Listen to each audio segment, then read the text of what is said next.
सतगुरु तो ऐसे मिले जैसे सूरज आकाश, भर में अंधेरा मिट गए, गुरु ज्ञान किया प्रकाश। सतगुरु हमारे चरणों में राखियो जी, साहिब हो हमारे चरणों में राखियो जी। अखिल कोटि ब्रह्मांड नायक सच्चिदानंद घन परमात्मा संत शिरोमणि सदगुरु बंदी छोड़ कबीर साहब जी महाराज, जगत गुरु आचार्य बाबा गरीबदास जी महाराज, परम योगेश्वर मान विभूति ब्रह्मनिष्ठ तपोनिष्ठ मंच पर विराजमान मेरे परम पूज्य गुरुदेव जी महाराज एवं सदगुरु की प्यारी संगत। हमारे मनुष्य जीवन में धन, जन्म और हमारा समय और हमारी बुद्धि कब धन्य होती है। कोई भी मंगल वस्तु आपको प्राप्त हो जाती है तो आप कहते हैं बड़ा धन्य आदमी है, लेकिन धन्य है कौन? तुलसी बाबा जी बड़ा सुंदर फरमाते हैं, सोई धन धन्य प्रथम गति जाकी, धन्य पुण्य रत मति सोई पाकी, धन्य घड़ी सोई जब सतसंगा, धन्य जन्म द्विजय भगति अभंगा। वही धन धन्य होता है जिसकी प्रथम गति होती है। प्रथम का मतलब धन की 3 गति होती है। कौन सी? दान, भोग और नाश। खाया पिया अंग लगेगा, धरे डके के जंग लगेगा और लिया दिया संग चलेगा।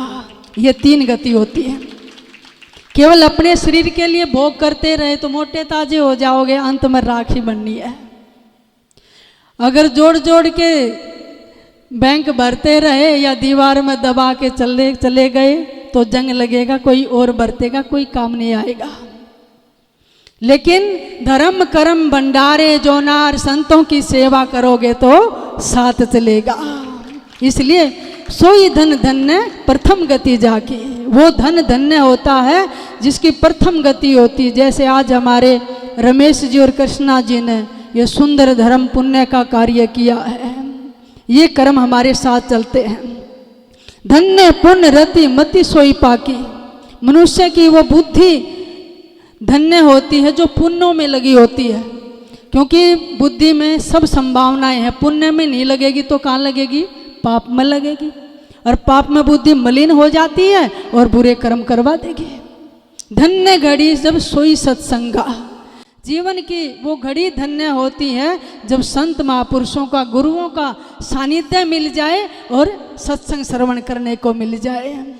क्योंकि गुरुओं के सानिध्य में परमात्मा की 12 खड़ी सीख जाओगे और इनके सानिध्य में परमात्मा की झलक लगनी शुरू हो जाएगी। तो संतों के सत्संग से विवेक, विवेक से विचार, विचार से आत्मचिंतन और आत्मचिंतन से आत्म साक्षात्कार, वहाँ तक संतों का संग हमें पहुँचा देता है। देखिए, अगर आपने अपने को देखना हो तो आईने की जरूरत होती है, शीशा। आप कैसे भी हैं अपने आप को खुद नहीं देख सकते, किसकी आवश्यकता है? दर्पण की। लेकिन चरित्र देखना हो तो बाहर का दर्पण काम नहीं आएगा, सत्संग रूपी आध्यात्मिक दर्पण से ही हम अपने चरित्र को देख सकते हैं कि भीतर कोई विकृति तो नहीं है, कोई ऐसे है तो नहीं है, निंदनीय तो नहीं है। तो सत्संग जो है वो जीवन दर्पण है।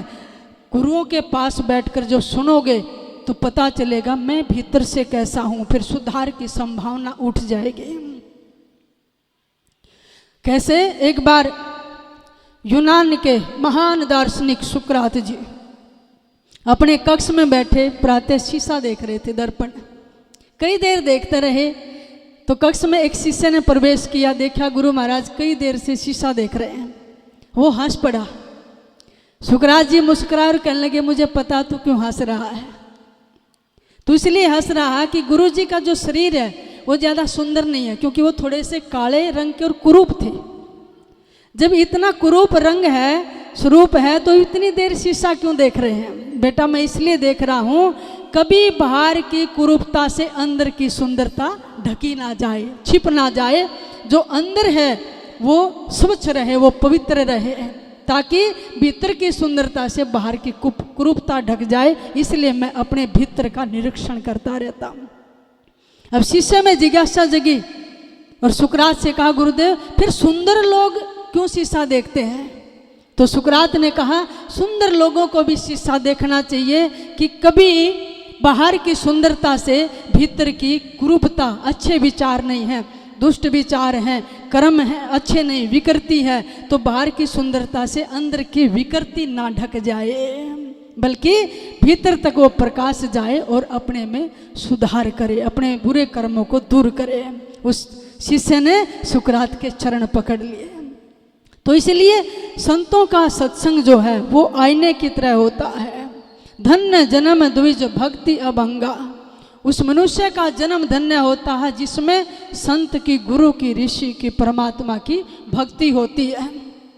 अब हम सारा जीवन कितने रिश्ते निभाते हैं, लेकिन प्यारे अगर गुरु से संबंध रिश्ता नहीं है तो सारे रिश्ते अधूरे होते हैं। उस व्यक्ति का जन्म धन्य होता है जिसके जीवन में गुरु की भक्ति होती है। और भक्ति बिना क्या होते हैं, अधूरो को पूछो जाए, सवा शेर अन पावते अटल राज दिया ताए। भक्ति बिना कुछ नहीं मिलेगा। 5 साल के ध्रुव अपने पिता उतान पाद का सिंहासन गोद छोड़कर पार ब्रह्म परमात्मा से मिलने के लिए जंगलों में चले गए। और वो धन्य है माता सुनीति, दो दूध में बच्चे की उंगली पकड़कर रोते हुए जंगल में छोड़कर आ जाती है। उस माँ की ममता होती तो वो ईर्ष्या द्वेष सिखा देती कि तू लड़ और संघर्ष कर, इस गद्दी पर तेरा भी अधिकार है। लेकिन संतों की संगत करती थी माँ सुनीति कि जो भी दिखाई देता है बेटा ये एक दिन नश्वर हो जाएगा, अगर मेरे वचनों पर चलेगा तो राज का की गोद में नहीं, जो जगतपति राजा है उसकी गोद में मैं तेरे को बिठाना चाहती हूँ। तो सदगुरु कितना सुंदर लिखते हैं, भक्ति बिना क्या होता है, कुछ नहीं मिलने वाला गुरु को पूछो जाए। माँ बेटे को जौ का सवा सेर आटा मिलता था, महलों से बाहर झोपड़ी बनाकर उसमें रहते और सूखी पाकी बना के खा लेते थे, ऐसा समय था। और फिर धरु को अटल राज दे दिया, जब तक सृष्टि रहेगी धरु का राज अमर रहेगा। सप्तऋषि आज तक उसकी परिक्रमा करते हैं। इसलिए मनुष्य जन्म मिला है और संत फेरा देने आए हैं कि भाई राम नाम की दौलत लेकर आए हैं गाड़ी भर के, जिसने लूटनी हो तो लूट लो, नहीं तो फिर पछताना पड़ेगा।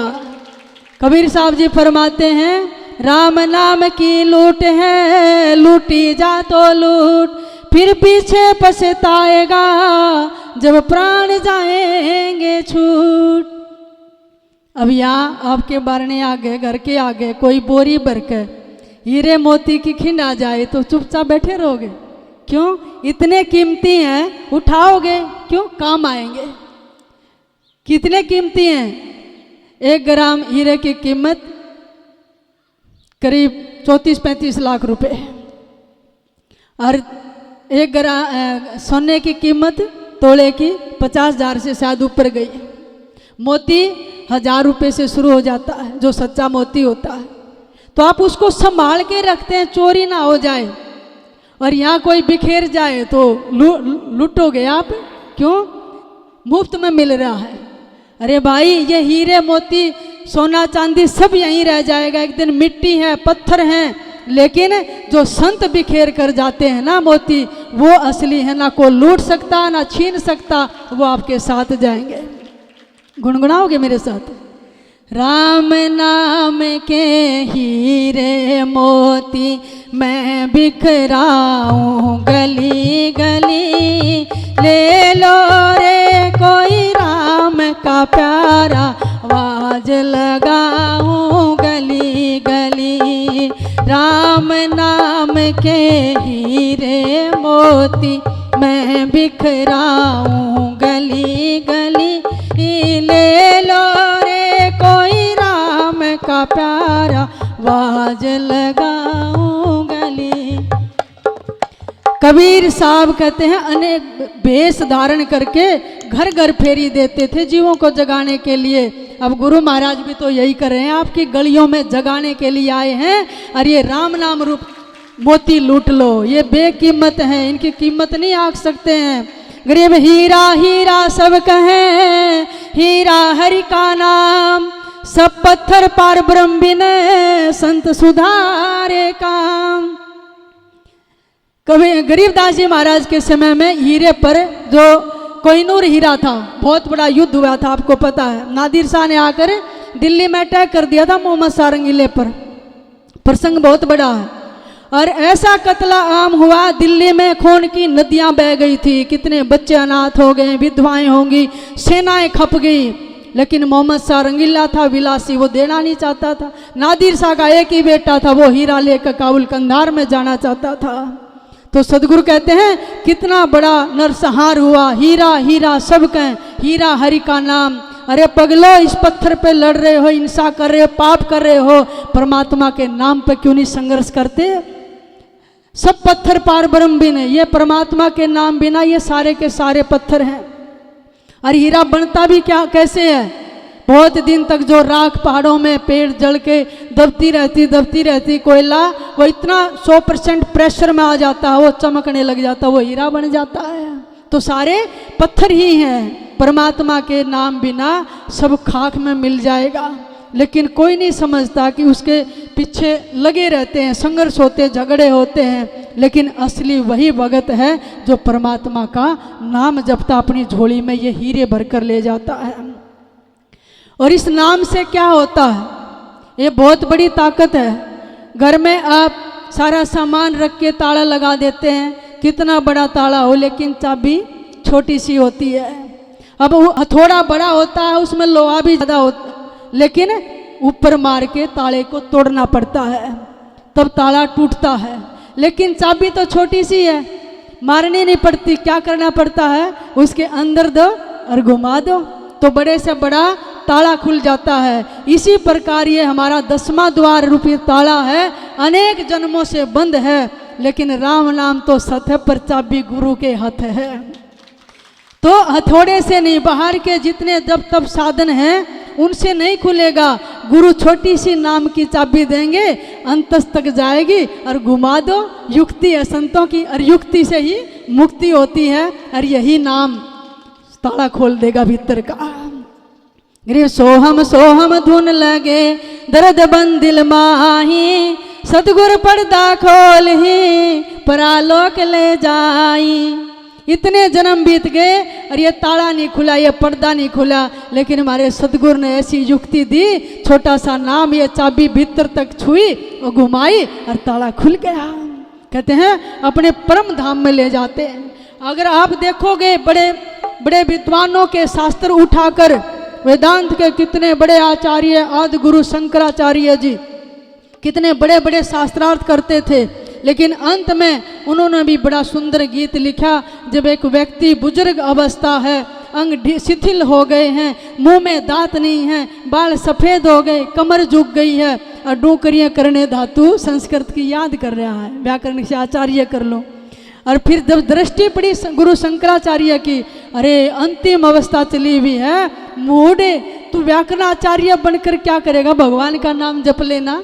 तो बड़ी सुंदर उन्होंने लिखा है, भज गोविंदम भज गोविंदम भज गोविंदम मूढ़ मते, भज गोविंदम भज गोविंदम भज गोविंदम, अंग गलितम प्लीतम मुंडम, दसन विहीनम जातम तुंडम, बर्दोयाति गृत्वा दंडम तदापि न मुंचित यासा पिंडम, योगरतो वा भोगरतो वा संगरतो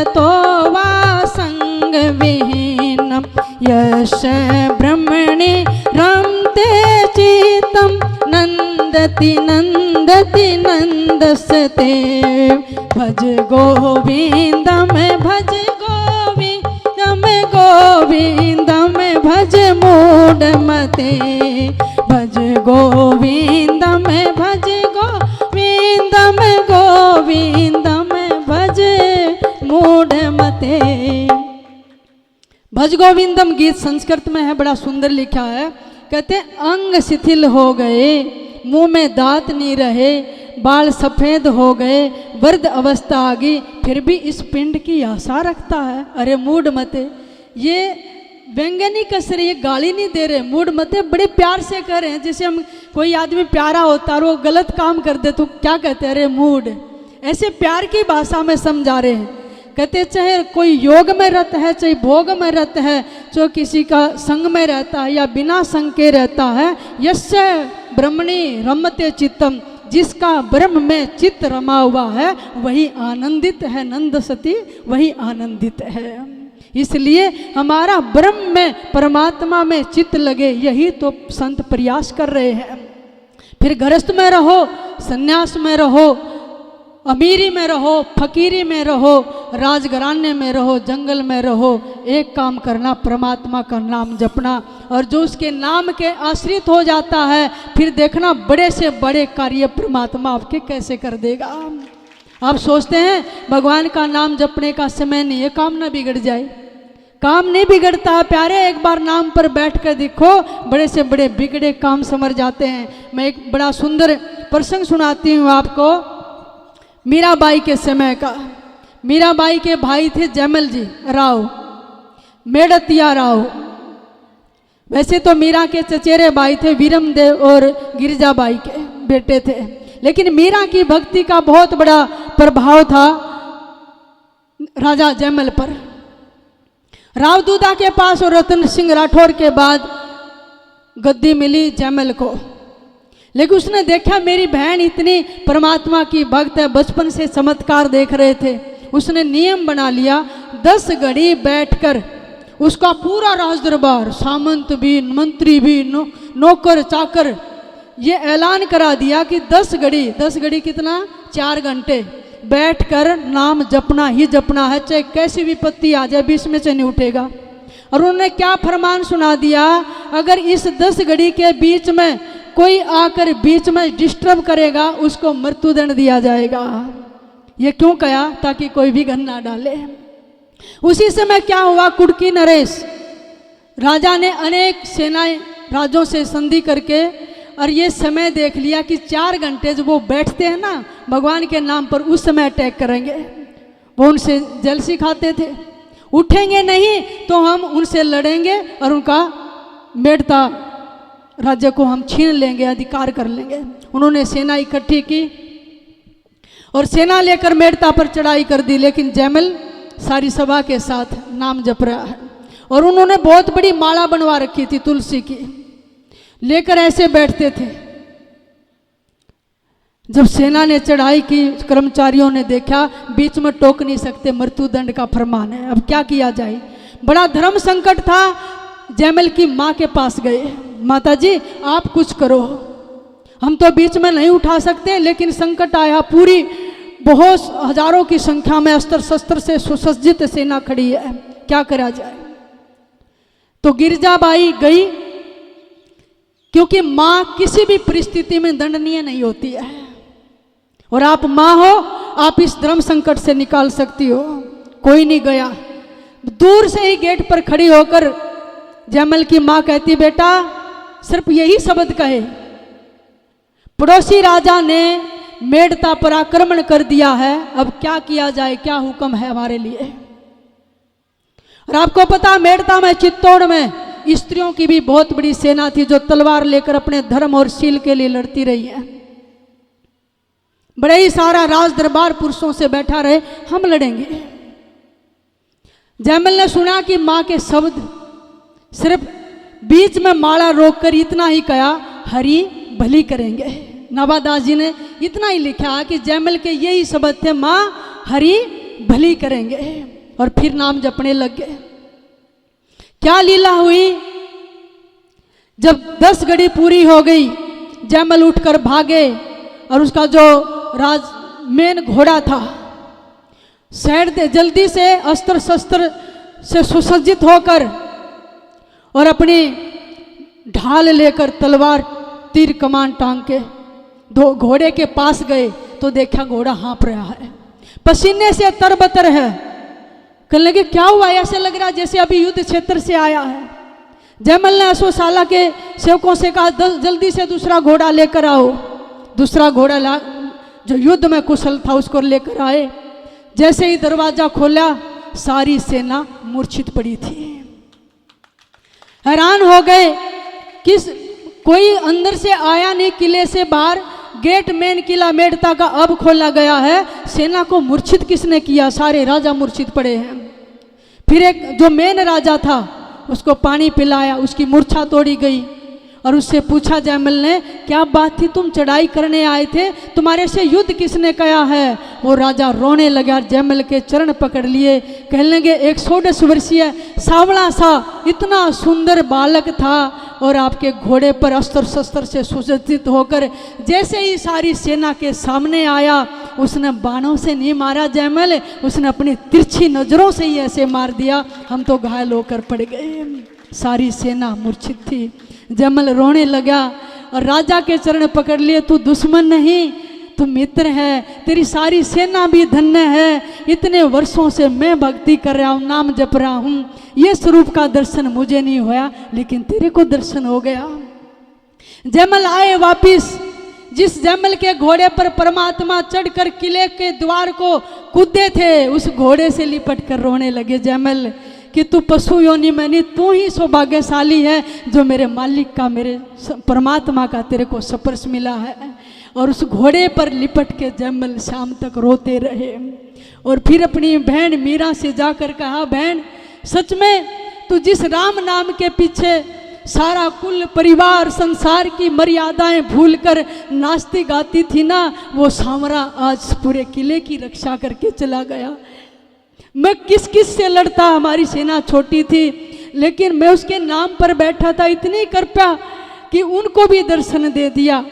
और फिर उस घोड़े को कभी जयमल ने युद्ध में लेकर नहीं गया, उसकी पूजा करता था, उसको हाथ फेर के आता, उस घोड़े के चरण छूता था कि जिस परमात्मा ने। रोता रहा जयमल सारी रात, प्रभु फिर मैं क्यों वंचित रख दिया अपने दर्शनों से। रात को ऐसी कृपा हुई जो रोते रोते जयमल लेटे, उनके झरोखे से प्रकाश आया और वही सांवला स्वरूप घोड़े पर बैठे हुए सुंदर झांकी परमात्मा ने जयमल को दर्शन दिए। तो मेरा कहने का भाव है कि परमात्मा के नाम के आश्रित होकर देखो कि परमात्मा कैसे कैसे बड़े से बड़े बड़े कार्य कर देता है। उसी का नाम से तो मीरा जहर पी गई, कांटों की सेज पर लेट गई, उसको सांप के अंदर भी वही सांवला सलोना दिखाई दिया। गरीबदास महाराज पर कितने संकट आए, कबीर साहब की कितनी कसौटियाँ ली गई, लेकिन उस नाम के प्रताप से ही तो सारी कसौटियों पर कसे गए।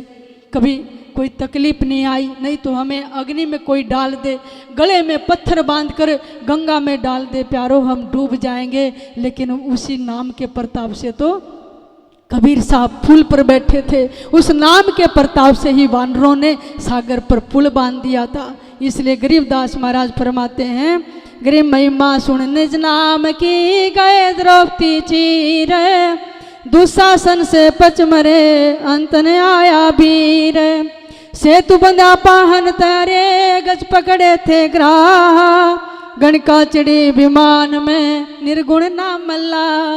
कहते सेतु बांध से ना उतरी, देखो बानरों ने राम का नाम ले लेके और पत्थर फेंके सागर पे, सारे तर गए, सारी राम की सेना पार हो गई। अरे दुष्कर्म करने वाली गणिका सब मलिन अपराध छोड़कर संतों के संग में आई, नाम जपया और शरीर सहित विमानों में बैठकर बैकुंठ में चली गई। एक पशु योनि के गज और गरा लड़ते लड़ते जब थक गए, निर्बल हो गए, कुछ काम नहीं आया, तो प्रभु को पुकारा और प्रभु गरुड़ पर बैठकर आए, उनका उद्धार कर दिया।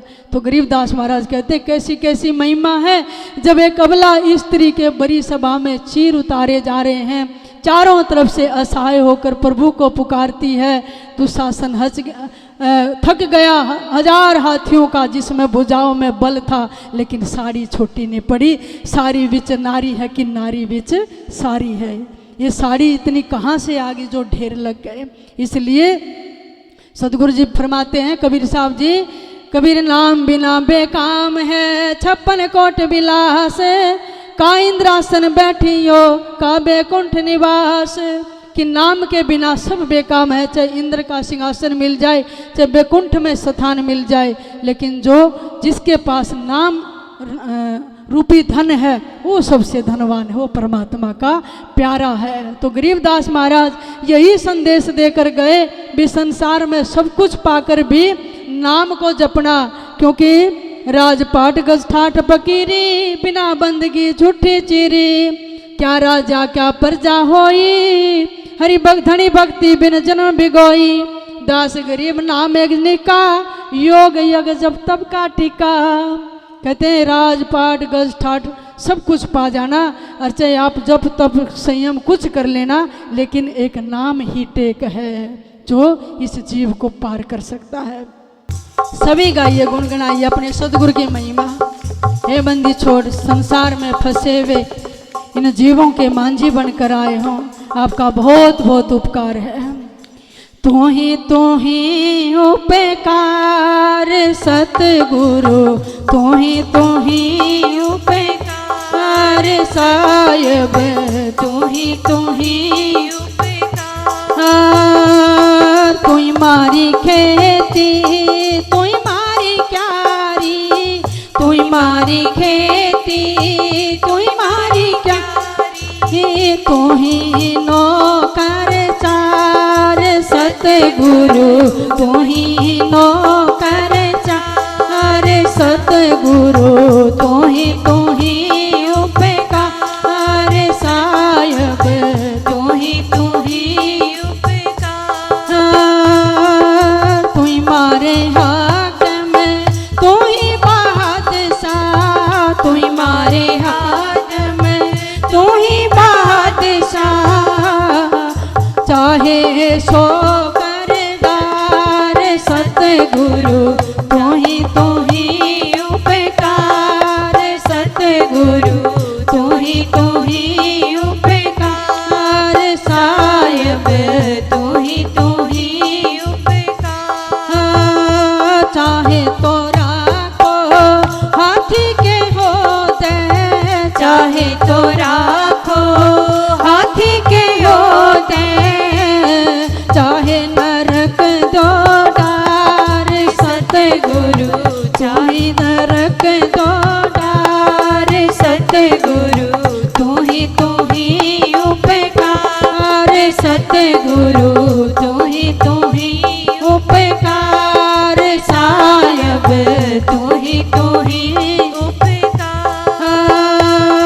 भीड़ पड़ी में तू मारे शस्त्र, भीड़ पड़ी में तू मारे शस्त्र, तू ही फौज सरदार सतगुरु, तू ही हरदार सतगुरु, तू ही उपकार सतगुरु, तू ही उपकार साहिब, तू ही उपकार। जिसा संत करी गुरु कृपा, जिसा संत करी गुरु कृपा, बंदी छोड़ करी गुरु कृपा, बंदी छोड़ करी गुरु कृपा, जीता के सर जनहार सतगुरु, तू ही उपकार, जीता के सर जनहार सतगुरु, तू ही उपकार। एक बार अपने गुरु का उपकार मनाएंगे हाथ। तू ही उपकार सतगुरु, तू ही उपकार, तू ही उपकार साहिब, तू ही उपकार साहिब,